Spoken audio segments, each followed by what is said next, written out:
vekkirin ji hevalê mêr li ser sî rojiyê beşdarê 29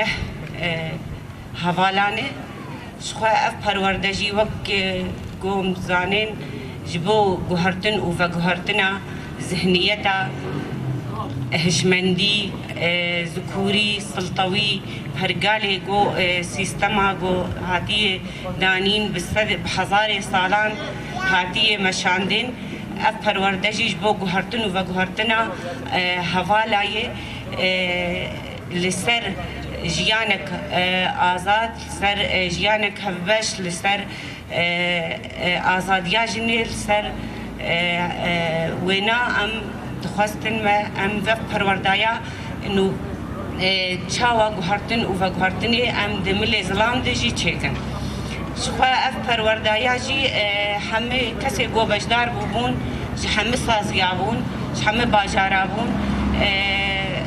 ew jî ketin wê ferqê de nû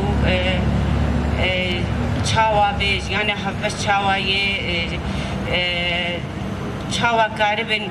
xwe biguherin divê çerçoveya got îro rom hatine em tê denê ya got sîstema a li ser me hatiye rûniştin tê de vê sîstema got hatiye pergala a kapitalizm ya got jin tê de mafê wê hunda kiriye di vir de jî me dixwest em bi hevala re par vekin nû mafê jinê di vê sîstemê de hatiye jêstandin û jin dixwaze jiyanek azad hem hevbeş bi hevala re bi hemû hevdûrê jiyanek civakek azad bimeşînin dema got jinek azad bê ji xwe civak jî azad e. يصعد المريخ ولكنه قرر أن يصنع التاريخ، قرر أن يعيد كتابته ويجعل العالم يعيش حقبته. أنا ابن شعب ستدرسونه وتدرسونه وتستخلصون منه العبر. أنا ابن شعب لأعداء الحياة كبر.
على الصراط هندرش وشد